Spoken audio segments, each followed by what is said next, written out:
Hello and welcome to my analysis about the game I played with Magnus and Indalemar against Y and Nos. This was a ranked game and we were playing a non-mirror with horse and wolf against horse and wolf, but we had the stag and the opponents had the boar. This is quite interesting because boar gets ready faster than stag, so our goal was to hold on and we would eventually win the late game. We also have to add that Nos and Y are really strong players, so we had to take our best game and play that really well. So when we're going into the game, everything is pretty standard so far. Building a scout camp, scouting everything, and the first thing I see is that I have a ruin which is closed, and the second thing I see is a ruin which is open, so I know that I'll eventually get a really early chief. Scouting every site, everything pretty normal, assigning a scout to my ruin so I get the chief as fast as possible. And the other thing I see, what this is right now, is that I have a closed iron over there. So I have to clear this myself eventually, right? Because the wolf is at the top of the map and he needs a lot of time to come to me. So I'll be the one to clear the iron myself, but the rest can be cleared by the wolf. So regarding the build order, pretty standard stuff with horse. You start a house on your second tile, and you only start it when you are about to reach 6 out of 6 population, so you don't get population stuck. Then you build your dock. And after building your dock, you build a woodcutter. Because when building a dock, you won't have enough wood for your forge, and you want to get up your forge before you hit 150 gold, which is the gold you need for a chief. So I'm building the woodcutter, building the house is finished at 6 population approximately. And now I assign both woodcutters. I will scout this tile still. The reason I scout this tile is because we have a stag, and in a stag against boar matchup, the stag really likes to take middle. And I'm sending the scout back right now. So scout gets sent back. I assign sailor in a second. But first, I don't want to starve. I get the gold from the ruin, and the next step is, of course, build a forge. Assigning a sailor, building a forge. I have to be really careful because I don't have any sheep, so I don't starve. That's why I had to delay my forge a little bit. But now I have a sailor, I'm building the forge right now. Assigning a woodcutter back, so I'm fine on wood. I'm fine on food, I mean. And then forge gets up, and of course I clear myself. And what's really important here is not the interesting tile dancing to clear the wolf, but I have to save up on food, right? Because I don't have enough food yet, and I want to take this tile as soon as possible.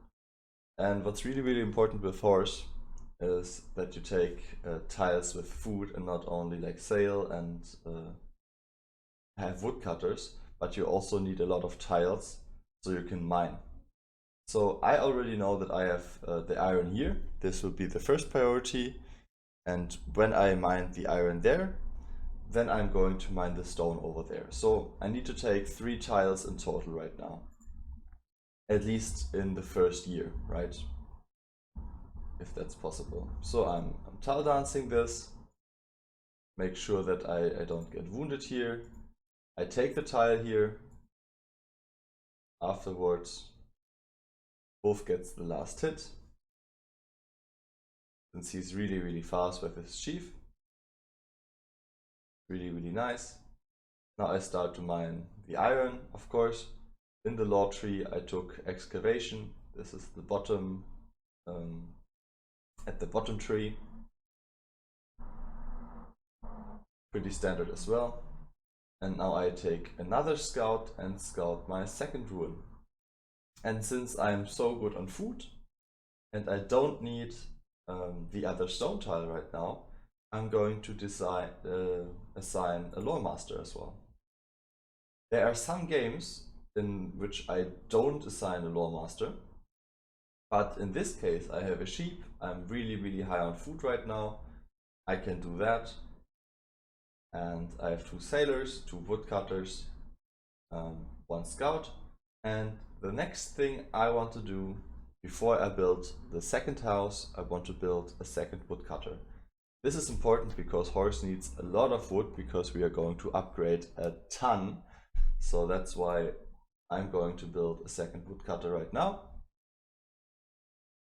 And now what I thought was, okay, normally I build all my buildings on the edge, right? So I minimize the walking distance of each villager. But now I thought like, okay, I bought Aituyam in order to her to build. And she's mining the iron right now. So I'm actually going to delete this and build the woodcutter slightly to her so that she doesn't have to walk all the way up to the woodcutter on the edge. And even though the villager has to move a little bit farther, she doesn't, because I want to have her mining the iron as fast as possible. And now after building a woodcutter, like the second woodcutter, I'm going to build a house because I'm about to get houses again. So building the house, build the woodcutter, assigning 4 woodcutters, and now of course after assigning the 4 woodcutters, assigning the 2 sailors, now it's time to build your food if you have the wood for it.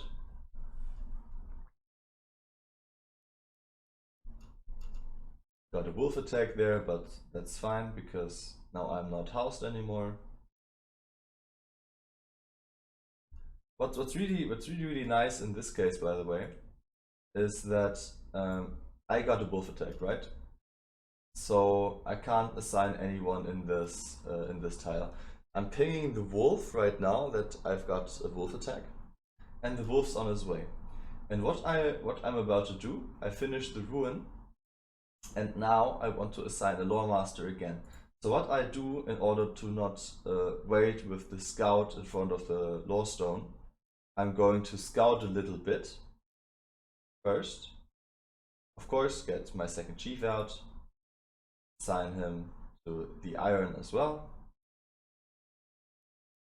And after scouting a little bit, I assign him back to the lore stone. This is just such a minor thing, but I think like it's really important to optimize all the small things you are doing in your game. So now it's November, now it's feast time. Usually you save up on food a lot. So usually what I would do, I would stop my sailors, I would stop my woodcutters, I would stop my lore master, all to gather a lot of food before the winter.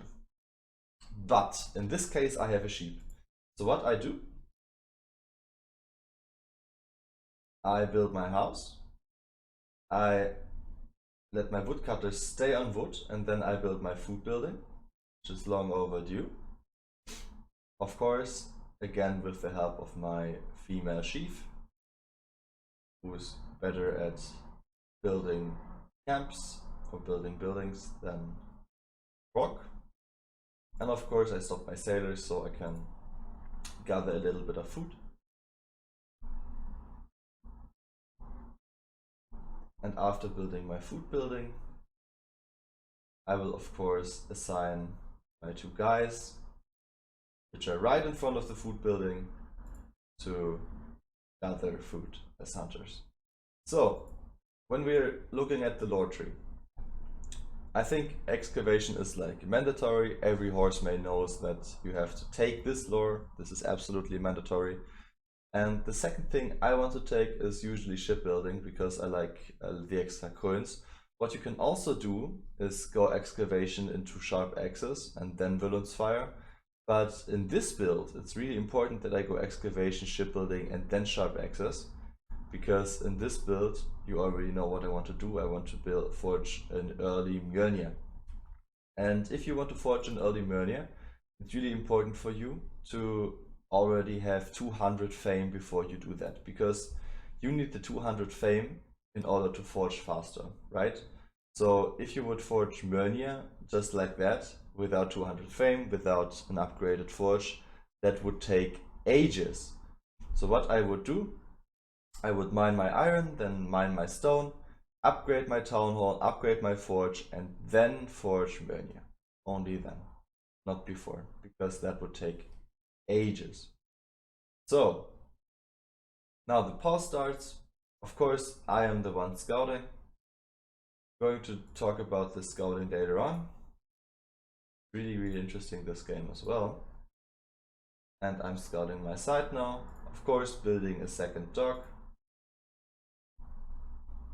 Notice the 2 bears on my side. Really nice for our wolf. And after mining the iron, I don't head to the forge, but I actually head to the stone instead, because what I want to do, I want to upgrade my main, I want to upgrade my forge, and then forge the relic. So I'm 40 fame short of being 200. So the next thing I want to do is gain the Thane title.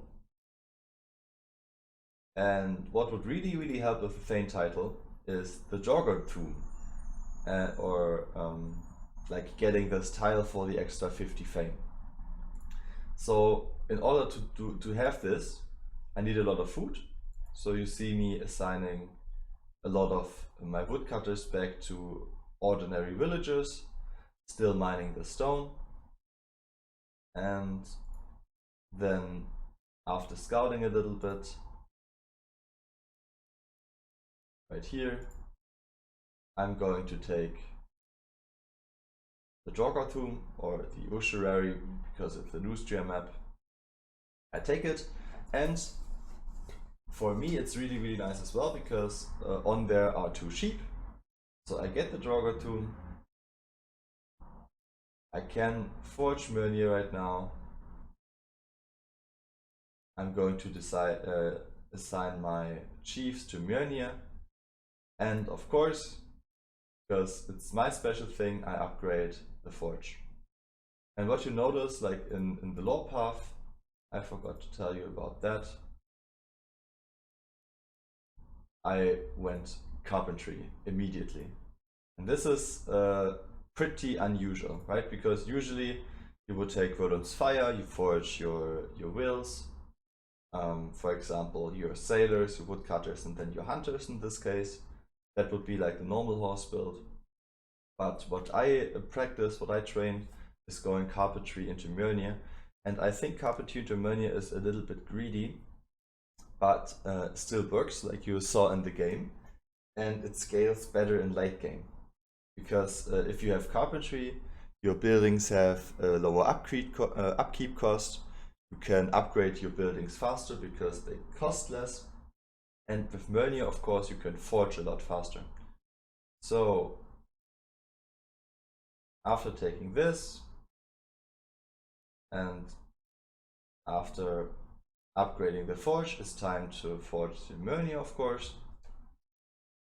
For all of the guys who don't know what Mjölnir does, it's mainly 2 things.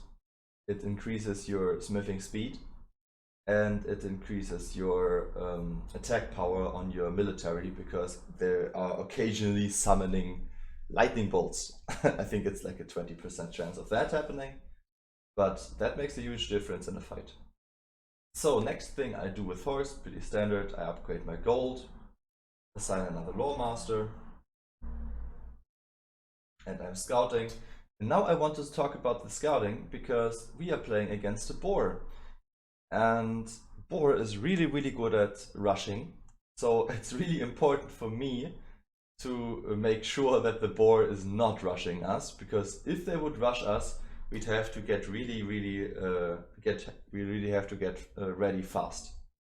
So that's why after forging Mjölnir, I thought about, okay, maybe I should forge warriors as well, because if you look at the fame is usually an indicator about what's happening, and usually the boar already would have built an altar, or it would have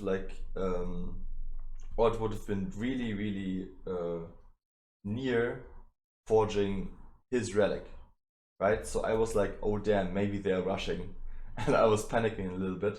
So that's why I kept scouting to get more information about the map. By the way, of course, now I'm picking quality of life because I already upgraded a lot. That's also why I upgraded the ship in another tile, because quality of life works like this. For every building you have upgraded, you get happiness. And depending on the tile, if it's a different tile, you get happiness. So for each tile, I would like to get extra happiness. So right now, I have 2 extra happiness happening, which is really, really nice.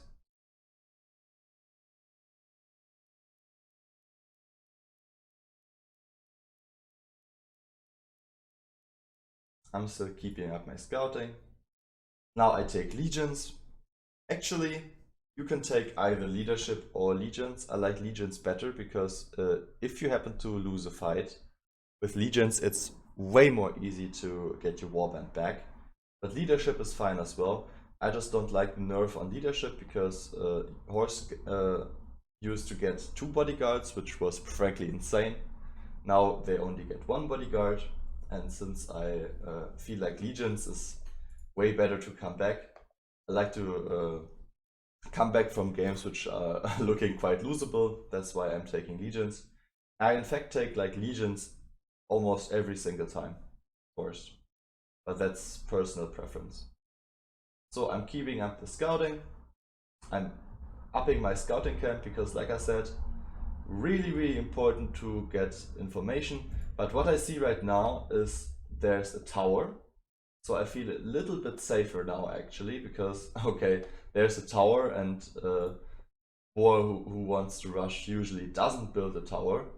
So we should be fine right here.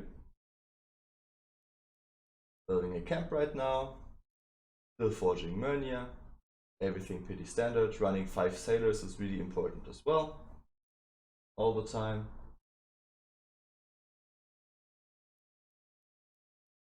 And since I just noticed, okay, boar built tower, I don't need camps, I deleted my camp back because I thought, okay, well, if they aren't rushing, I can build an altar as well. And that's really important. You have to adapt your build order, right? You can't just upgrade everything, build altar, and then get rushed, and then I simply die. But you have to get the information in first. And in this case, in this game, I am the one scouting, so doesn't hurt me to get the information faster and not wait for that. Mjölnir is finished, placing the Mjölnir, and look at this forging speed. It's absolutely insane. That's the reason why I built Mjölnir. And you'll notice that in this build order, I'm almost as fast as Nos. Nos is 100 fame up right now because he has already forged everything, but I can easily catch up to him in a second. So forging the sailors, of course, forging the woodcutters, then finishing that, was a little bit early on that, and then going back to mining stone. And now I made a little bit of a mistake, because now it's really important for me to get my second tile to mine. In this case, that would be the circle. And I didn't have enough food to get that. So now I was mining my stone. I'm really close to the altar right now, just need a little bit of wood.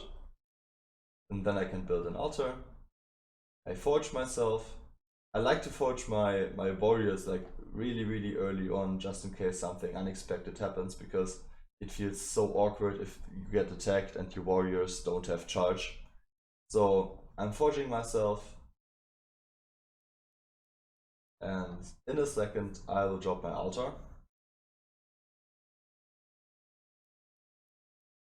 And by the way, it's really important as well that if you place your altar, you have at least 400 fame.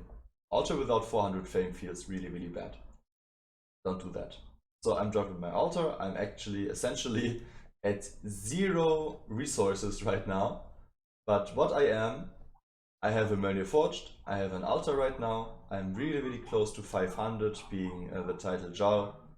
And now I just have to gather a little bit of food before the winter. Everything pretty standard. And after building the altar, I have 465 fame. If I upgrade a house, I have 480 fame. So I'm 20 fame short of being Jarl. So I really need this iron tile. That's like a really big mistake I made. So what I do, because I realized, okay, damn, I messed up, I'm starting to build the altar with my chiefs instead of my villagers. And then after building the altar, I'm heading into enemy territory with my chiefs, because I was like, okay, I have nothing else to do. What's really important, actually, what's really interesting here, I actually managed to overtake North in fame. So, of course, North being a really strong player as well, he certainly knows what he's doing, and he will catch up to me eventually, but I forged my Mjölnir way faster. So I feel like I'm in a pretty good spot right now. So my chiefs head into enemy territory. They are in enemy territory. Nos pauses the game for a second. And after all this, I can finally take my tile to mine a little bit more. There's nothing worse than idle time on chiefs.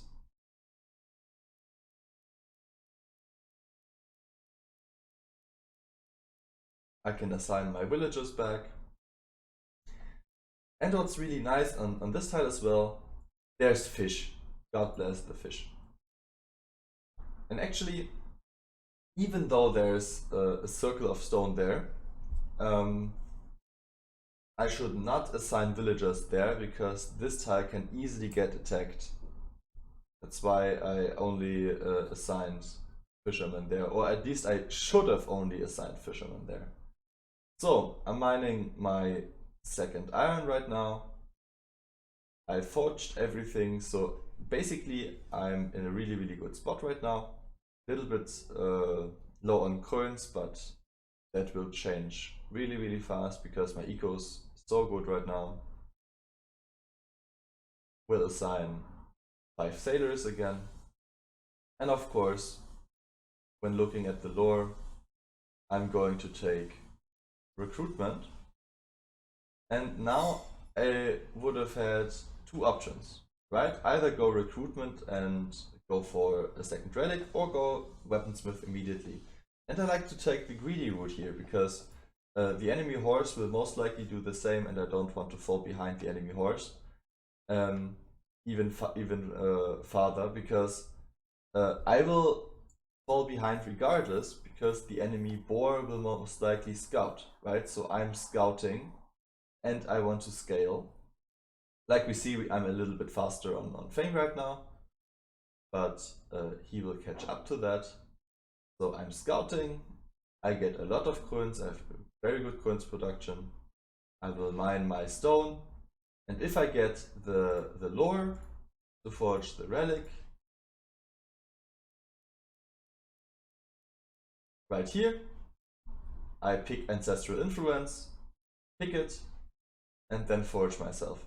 And now there's only one reason for me forging horse relic, because I wanted to match the enemy horse military power, and usually I would go lore relic here, like 100%. I actually think that going lore relic is maybe still a very good idea. So I'm running on 2 upgraded sailors. One's not upgraded right now. The feast is really important. Scouting is really important as well. Scouting my side first because that's faster. Actually, forging a relic. Look at the speed. It's insane. Right, forging a relic was never faster. And yeah, still running on 3 fishermen and 2 hunters. Building camps right now, all pretty standard. And now I should get ready because the enemies will most likely attack, right? So I'll have to build a lot of camps. Actually finished the horse relic.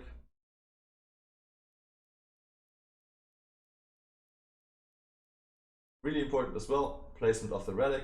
Always place your relic near the economy you want to boost.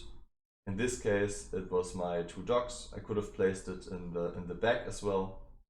Doesn't matter, as long as I keep boosting the Krön's economy. Really important as well. So I keep scouting.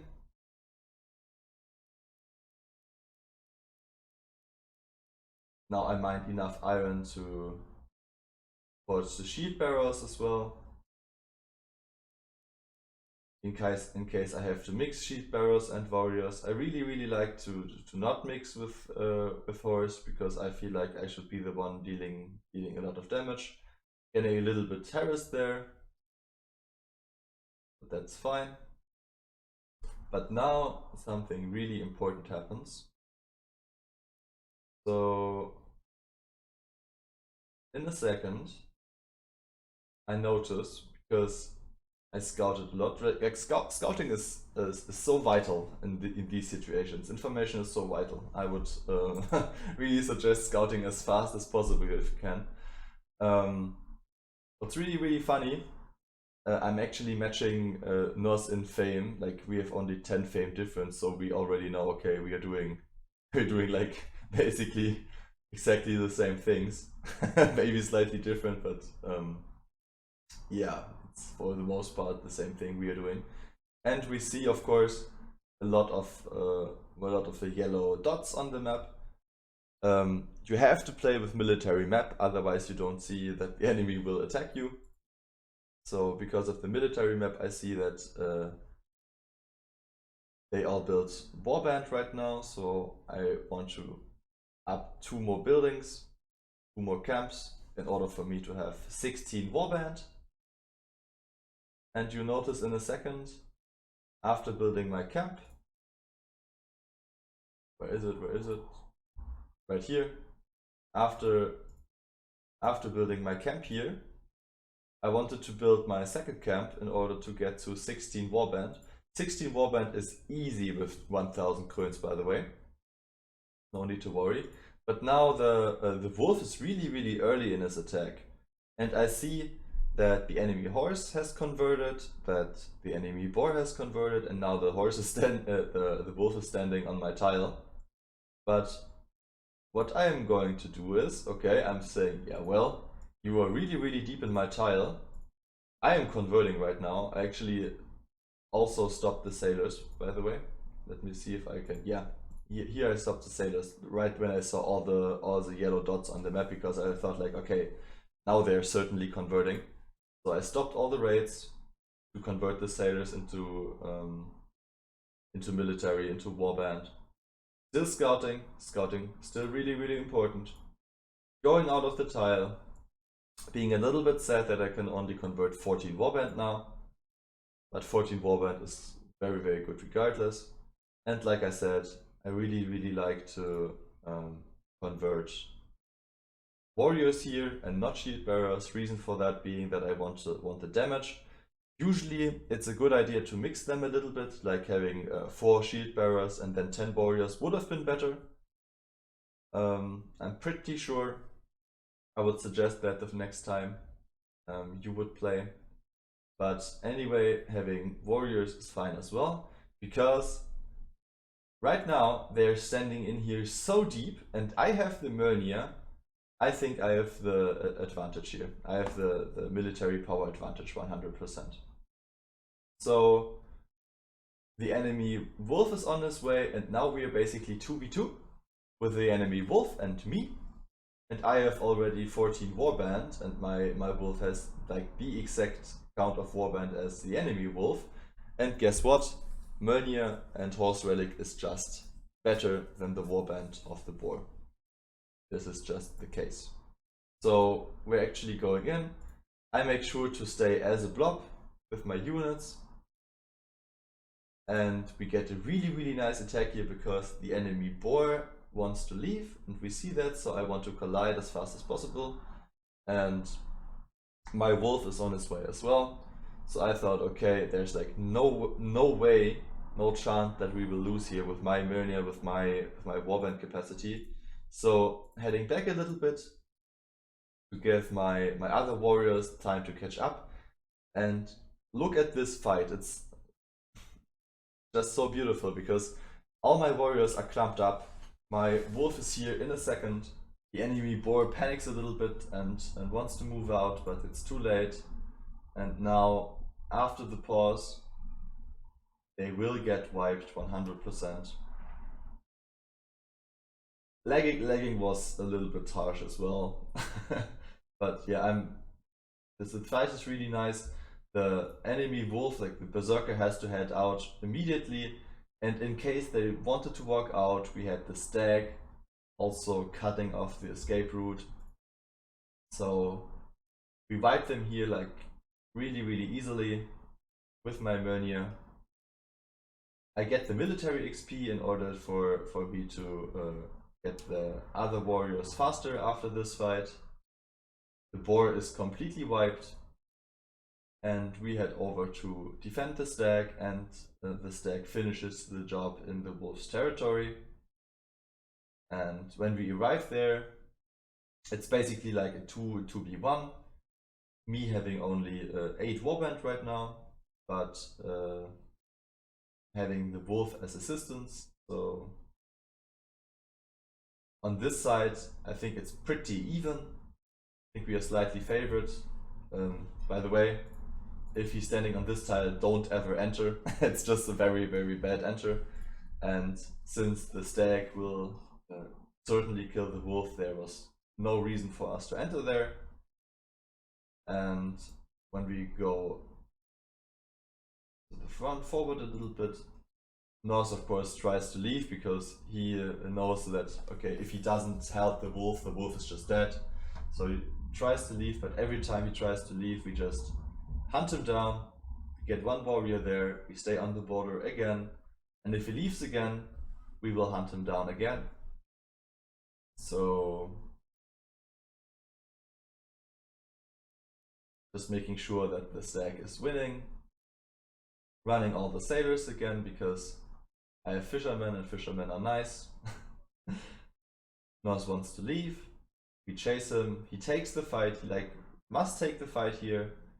And of course, the situation being 2v1, he's got no chance at all, even if he has more warband than me, because I have the wolf.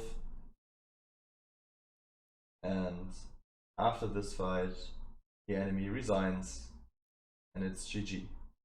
So the main takeaway from this game: make sure what your task is beforehand, right? So my task was 100% being the faction who scouts. So I got to scout really early. Make sure that the board doesn't rush you, because rushing feels bad when you're unprepared. And like looking at the fame, I had same fame than Nos, but I thought like, okay, I scale better in late game because I have carpentry, I have Mjölnir faster. I'm in a better spot than Nos. The thing I did wrong, which I would advise you, make sure to save up on food earlier than me to make sure that your chiefs are not idling. So I needed this tile earlier. That was like the one mistake I made. But apart from that, it was a pretty good game.